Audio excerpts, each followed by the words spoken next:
The sun was dipping below the horizon of Oak Creek, Virginia, casting long, skeletal shadows across my perfectly manicured lawn. I was standing in the kitchen, the condensation from a glass of ice water chilling my palm, staring out the window at a silver sedan I didn't recognize. It wasn't just parked, it was idling. The exhaust puffed rhythmic clouds into the cool evening air, a silent metallic intrusion on my sanctuary. It sat right there, dead center in my driveway, blocking my path to the world as if I didn't even exist. My name is Elias Thorne. For 12 years, I've been an architect, building structures that are meant to last a lifetime.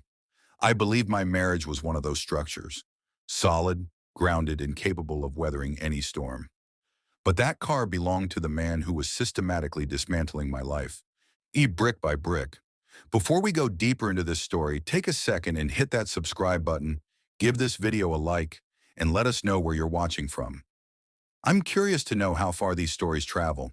My wife Sarah wasn't home yet, or so I thought. But as the driver leaned out to check his reflection in the side mirror, I realized this wasn't a mistake. This was a confrontation. He wasn't hiding. He was announcing himself in the space I had paid for with a decade of my life. I've always said that a house tells you when it's sick. It starts with a creak in the floorboard that wasn't there before, or a draft in a room that should be sealed. My marriage had started creaking 3 months ago. It was in the way Sarah held her phone, screen down, always within reach, like a secret she was protecting from the light. It was in the way she talked about her new caseload at the firm, her eyes darting to the corner of the room whenever I asked for the simplest details. I'm a man of data. I don't believe in vibes. I believe in evidence and structural integrity. I began to notice small discrepancies in our shared bank accounts. $15 at a coffee shop in a part of town she had no reason to visit. $100 withdrawn from an ATM near a hotel I'd never heard of. I watched the gas mileage on her SUV. She was driving an extra 30 miles a day that didn't account for her commute to the city. The structure was failing, and I was the only one looking at the cracks in the foundation. I didn't want to believe it, but an architect knows that if you ignore a crack, eventually the roof comes down. Revenge isn't a flash of anger. It's a slow burn excavation. While Sarah slept soundly beside me, her breathing steady and untroubled, I became a student of the digital dark. I wasn't looking for text messages. Those are too easy to delete, too fleeting. I was looking for the metadata of our lives. I accessed our smart home logs. I saw the front door unlocking at 2 a.m. on nights I was allegedly away on business trips to Charlotte or D.C. I saw the thermostat being adjusted in the guest room, a room we hadn't used in years. But the real blow came when I checked the server logs of my own architecture firm. Someone was accessing the encrypted files for the Fairfield Municipal Project, a project worth $10 million in contracts and 3 years of my professional reputation. They weren't just taking my wife, they were taking my legacy. And the login credentials used belonged to Sarah. She had been working from home on my projects, but she wasn't working for me. She was feeding the man in the silver sedan the keys to my kingdom. I spent a Tuesday afternoon parked across from the Iron Horse, a dimly lit, upscale lounge in downtown Richmond that smelled of old leather and expensive bourbon. I sat in a rental car, a nondescript beige sedan that made me feel like part of the pavement. I watched Sarah walk in. She was wearing a red silk blouse I'd never seen before, her hair styled with a precision she usually reserved for high court hearings. 20 minutes later, he arrived. The silver sedan. Even then, he drove with an arrogance that grated on my nerves, taking up 2 spaces in the valet line.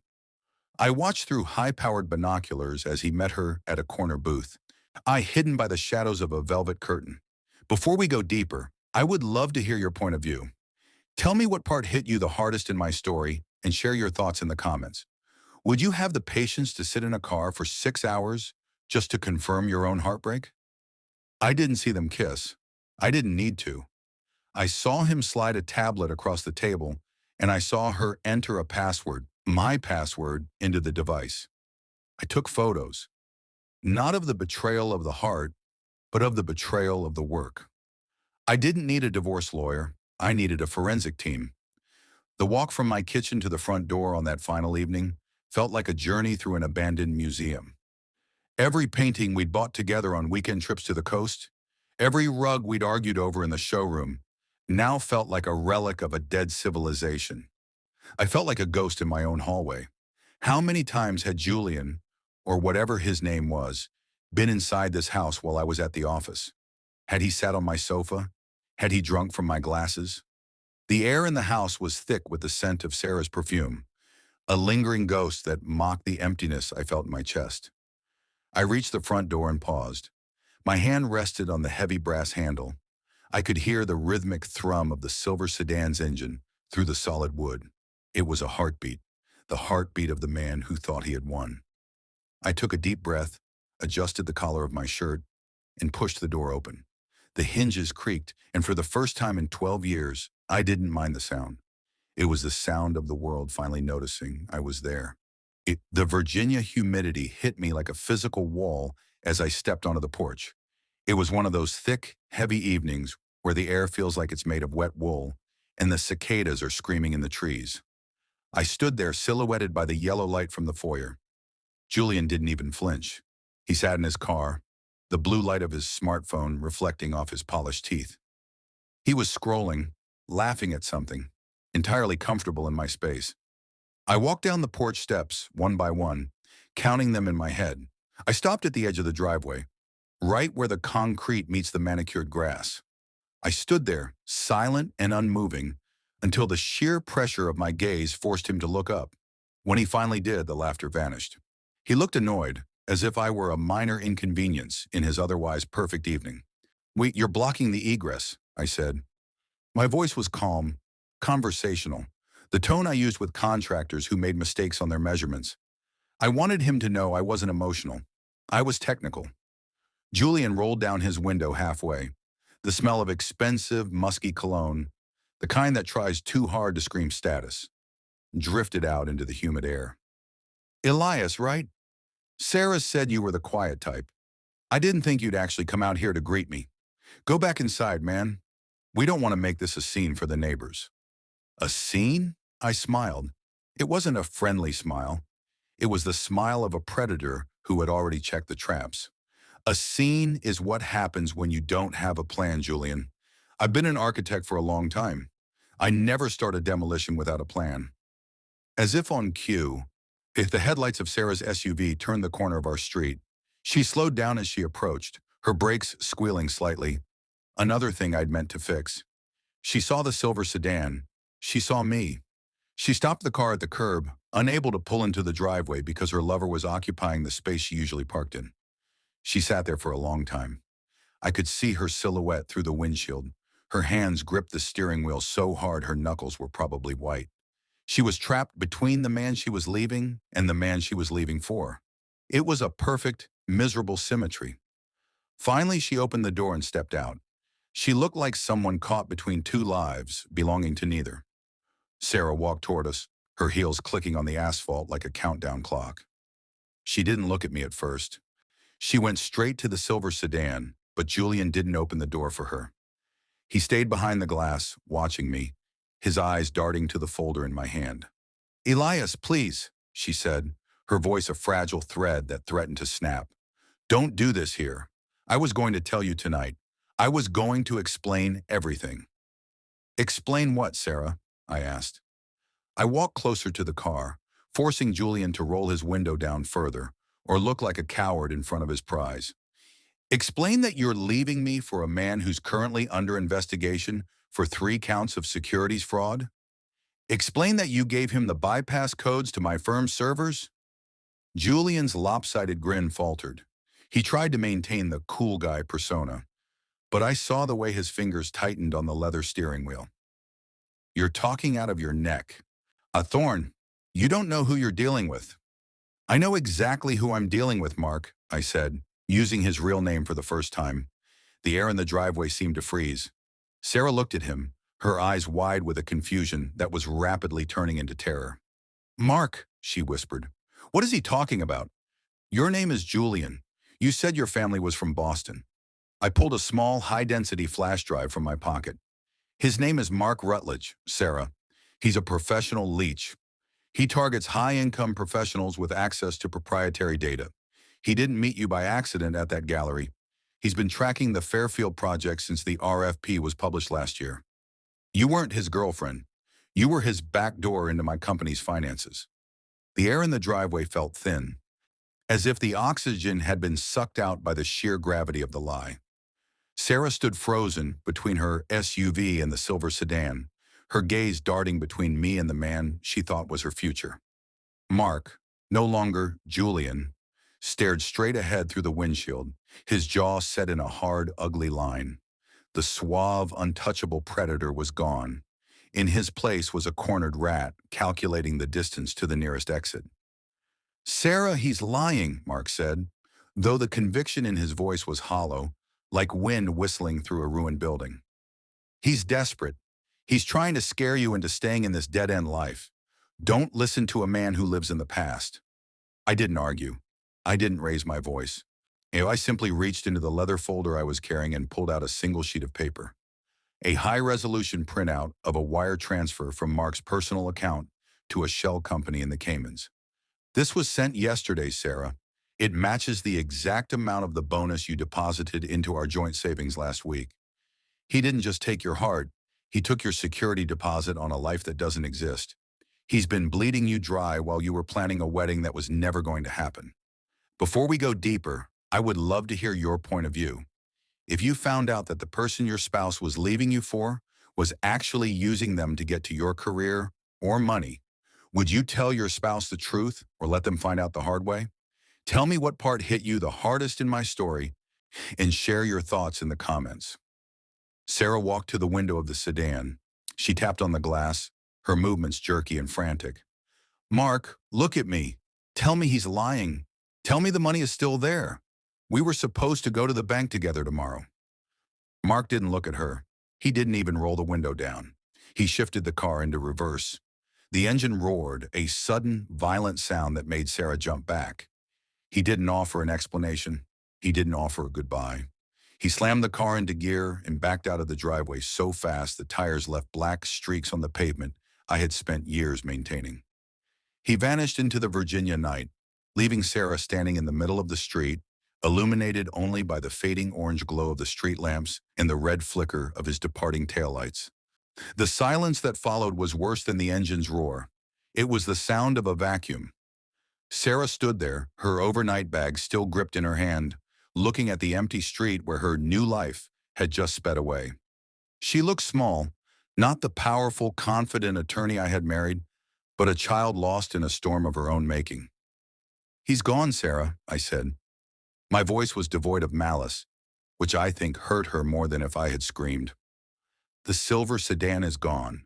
The penthouse in Arlington is gone. The consultant who saw you for who you were, he's gone too. He was never here for you. He was here for the blueprints in your briefcase." She turned to me, tears finally breaking through the mask of her shock. "Elias, I didn't know. I swear to God, I didn't know about the money. I thought we were building something. I thought it was real." "You weren't building, Sarah," I replied, walking back toward the porch. "You were demolishing. You just didn't realize you were standing inside the building while the wrecking ball was swinging. You were so busy looking at the facade he built for you that you never checked the foundation." I led her into the house. I wanted her to see it, really see it, one last time. I walked her into the kitchen, where I had spread out the physical evidence like blueprints for a failed project. There were the photos of her at the Iron Horse. There were the IP logs showing the 3 a.m. data transfers. And there, sitting on the marble island, was the most damning piece of all, her own work laptop, already tagged as evidence for the district attorney's office. Before we continue, I take a second and share your thoughts so far on this story below. I read every single one. Have you ever had a moment where you realized the person you loved was a complete stranger? How did you handle that discovery? "I'm an architect, Sarah," I said, leaning against the counter. "I know how to read a site. I've known about Mark for 6 weeks. I've spent those 6 weeks making sure that, when he left, he didn't take anything that mattered. I've already moved the Thorne Architecture Trust. I've secured the Fairfield blueprints. You gave him the keys to our life, but I changed the locks on the safe before he could open it. You're holding a bag of clothes, and he's holding a bag of empty promises." Monday morning didn't bring peace. It brought the beginning of a legal siege. I sat in a high-rise office in downtown Richmond, surrounded by three attorneys who specialized in high-conflict dissolution. They weren't looking for a fair split. They were looking for total restoration. They were the cleaners, and I was the client.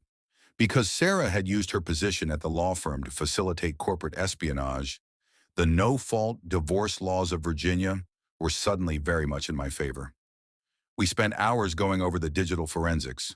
We proved that the Fairfield project data had been moved to a drive owned by one of Mark's shell companies. This wasn't just a divorce anymore. It was a criminal investigation. Sarah wasn't just losing a husband. She was looking at the potential loss of her law license and her freedom. 2 weeks later, I sat across a conference table from Sarah and her court-appointed lawyer. She looked like a shadow of herself. The confidence she'd worn on the night of the silver sedan was gone, replaced by a frantic, hollow-eyed desperation. She looked at me, pleading for a sign of the man who used to bring her coffee in bed every Sunday morning. Before we continue, take a second and share your thoughts so far on this story below. I read every single one. Have you ever seen someone lose everything because of one prideful choice? My lawyer laid out the evidence with the cold efficiency of a surgeon. The photos from the Iron Horse, the IP logs from the 3 a.m. data transfers, the bank records showing Mark's withdrawals from her personal accounts. I didn't look at her while the evidence was read. I looked at the blueprints of a new library I was designing for the city. I was already building something new while she was still trying to figure out why her old life had collapsed into a pile of rubble. By the end of the month, the house was truly mine. The court had granted me exclusive possession of the property and a freezing order on all shared assets until the criminal investigation into Mark Rutledge was concluded. I spent the first night alone in the house, sitting on the floor of the living room. There was no furniture left. I had told the movers to take everything that had been ours. I wanted to start with bare floors and white walls. I wanted to see the structure for what it was, without the clutter of a lie. The echo in the room was a comfort. It was the sound of space that was finally, truly mine. I realized that for years I had been living in a house full of noise. Now the silence was my own. The rebuilding is the hardest part of any architect's job. It requires you to look at the ruins and see the potential for something better. Elias Thorne didn't just get revenge, he got his life back. He learned that the most important structure you will ever build isn't made of brick or glass. It's made of the boundaries you set for yourself. On Family Secrets and Revenge, we believe that the truth, no matter how painful, is the only thing worth building on. 6 months after that night, Mark Rutledge was apprehended in Florida. Sarah avoided jail by testifying, but her life as she knew it was over. Elias, however, is still building. Thank you for staying with us through this long and winding road of betrayal and reclamation. If you believe that everyone eventually gets what they deserve, hit that like button and subscribe to Family Secrets and Revenge. We are a community that values the truth, no matter how hard it is to hear. Before we go, tell me what part hit you the hardest in my story and share your thoughts in the comments. Did Elias go too far, or did he do exactly what was necessary to protect his legacy? Share your overall thoughts based on my story below. I read every single one of them. Until the next secret is revealed, stay vigilant and keep your foundations firm.